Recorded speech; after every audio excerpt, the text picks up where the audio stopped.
دونوں پہ بات کرتے ہیں. ہمارے ساتھ پاکستان تحریک اور گورنمنٹ یعنی پاکستان پیپلز پارٹی اور ایک سینئر اینالسٹ موجود ہیں. عثمان ڈار صاحب سینئر رہنما پاکستان تحریک انصاف, ناز بلو صاحبہ ممبر نیشنل اسمبلی ہیں,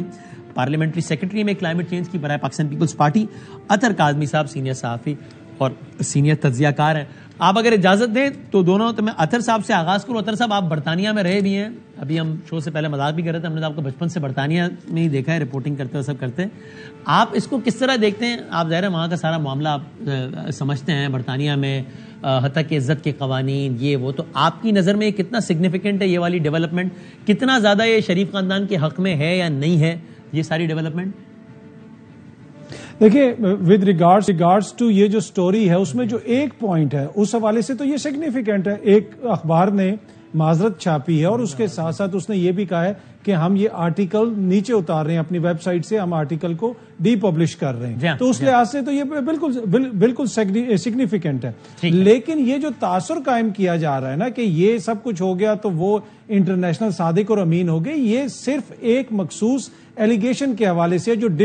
ڈپارٹمنٹ فار انٹرنیشنل ڈیولپمنٹ جو ہے اس کے جو فنڈز کے حوالے سے الزام تھا, یہ صرف اس حوالے سے ہے. باقی دیکھیں یہ کیس جو ہے, اس کیس میں کوئی فیصلہ نہیں آیا. اگر یہ کیس بہت زیادہ تگڑا تھا اور ان کے جو ڈیفنسز تھے ڈیلی میل کے, اس کا جواب کیوں نہیں جمع کروایا شہباز شریف صاحب نے؟ وہ عدالت میں اس کو مزید پرسو کرتے اور پھر ان کو جرمانہ ہوتا. تو یہاں پہ جو سمجھنے کی چیز یہ ہے کہ نہ کوئی جرمانہ ہوا ہے, نہ ڈیلی میل نے ان کو کوئی کاسٹ پے کی ہے, اور الٹا جو گزشتہ ماہ ان کے اوپر جو کاسٹ پڑی تھی وہ بھی انہوں نے ادا کی تھی. تو یہ ایک لحاظ سے اس طرح بھی سگنیفیکنٹ ہے کہ جناب ٹھیک ہے انہوں نے اس پہ معذرت کی, لیکن یہ قطعاً جو ہے ان کی جو دیگر کرپشن کے الزامات ہیں اس کو یہ بالکل ان کو بری ذمہ اس سے قرار نہیں دیتا. اچھا اب اس میں بالکل ٹھیک ہے. اب یہ ذرا سمجھائیے گا اطہر کاظمی صاحب کہ آپ کی دانش میں جس طرح یہ سوال اٹھتا ہے, جو کہ بالکل ٹھیک ہے کہ بھائی ڈیفنس آپ نے کیوں ڈیفنس جمع نہیں کرا, آپ نے کیوں رپلائی جمع نہیں کرا, آپ کیس جیتتے پیسے لیتے ہیں ان سے یار, تو یہ بالکل یہ سوال اپنی جگہ کھڑا ہے اور اس کا نون لیگ کو جواب دینا چاہیے. اسی طریقے سے جو دوسری سائیڈ ہے آپ کا, اس پہ کیا تجزیہ ہے؟ ظاہر اب ڈیلی میل تو اس پہ فردر کامنٹ ہی نہیں کرے گا, انہوں نے کہہ دیا ہم نہیں بات کریں گے اب اس پہ.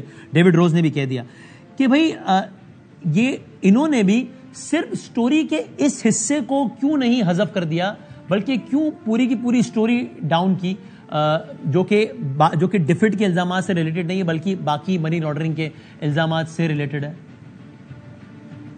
دیکھیں ٹو بی آنیسٹ اس کا جس طرح آپ نے بھی پہلے ذکر کیا جواب تو دے سکتا ہے, لیکن یقیناً کوئی نہ کوئی سیٹلمنٹ ہوئی ہوگی, کسی چیز کے اوپر ان کا اتفاق ہوا ہوگا اور جس کی وجہ سے انہوں نے کہا کہ ٹھیک ہے آپ باقی ایلیگیشنز واپس نہ لیں, صرف یہ اپالوجی دے دیں اور ساتھ ہم جو ہے اپنا کیس یہاں پہ سیٹل کر لیتے ہیں. اب اندر کیا بات ہوئی, لیکن آپ کو لگتا ہے کہ in a way one one situation ان دونوں کے لحاظ سے اس اعتبار سے ہوئی کہ جناب ان کو یہ فیس سیونگ مل گئی ڈیلی میل کو کہ بھائی دیکھیں انہوں نے باقی الزامات کا جواب نہیں دیا اور ہم باقی پہ معافی مانگ بھی نہیں رہے, اور ان کو یہ فیس سے مل گئی کہ بھائی دیکھو برطانیہ کا اخبار خود کہہ رہا ہے, جو کہہ رہا تھا کہ ہم نے برطانیہ کے ٹیکس پیئرز کا منی چوری کیا جو پاکستان کے سیلاب زدگان کے لیے آیا تھا, ایسا ہم نے کچھ نہیں کیا, دیکھو خود کہہ رہے ہیں. تو دونوں کی ایک فیس سیونگ ہو گئی, کہہ سکتے ہیں آپ کے خیال میں؟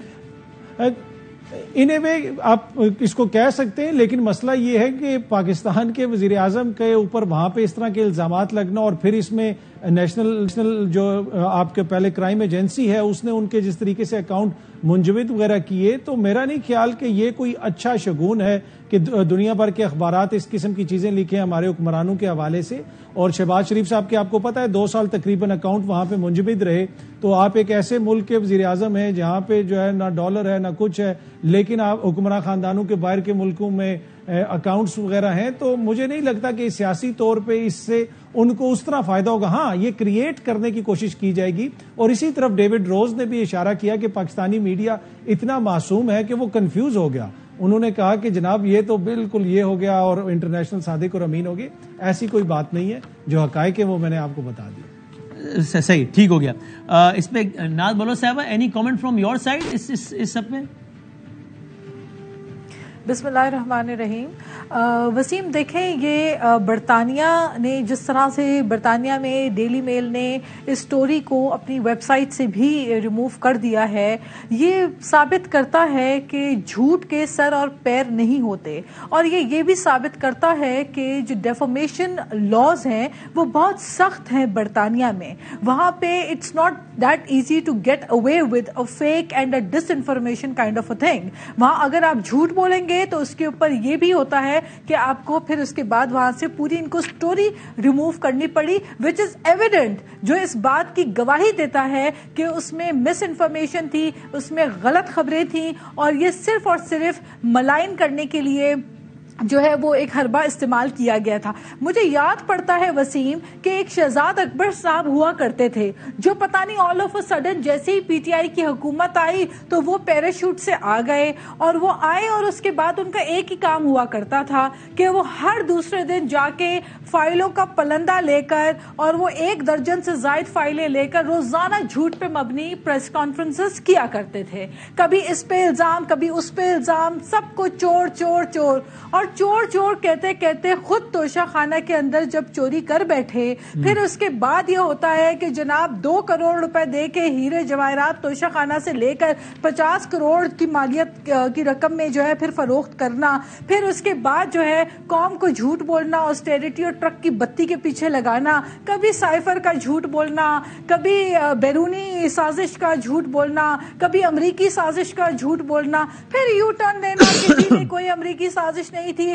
امریکہ کے ساتھ تو اچھے تعلقات ہونے چاہیے, پھر کہنا کہ جی نہیں سائفر والی بات کے اوپر بھی یو ٹرن لینا. تو میں سمجھتی ہوں پھر میر جعفر میر صادق کا شوشہ چھوڑ دینا. تو میں سمجھتی ہوں جتنا نقصان پی ٹی آئی نے غلط بیانیاں کر کے اور غلط بیانیوں کے اوپر مبنی جو کہانیاں من گھڑت پروپیگنڈا ملیشیس کمپین کر کے کیا ہے, اس میں میں سمجھتی ہوں پوری قوم کا وقت ضائع کیا.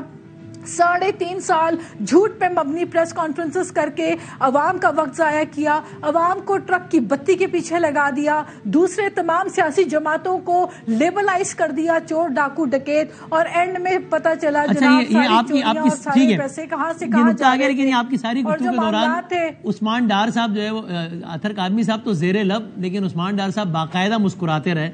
تو وہ میں سے پوچھ بھی لیتا ہوں عثمان ڈار صاحب, یہ شہزاد ویسے مسکرانا بنتا نہیں ہے میرے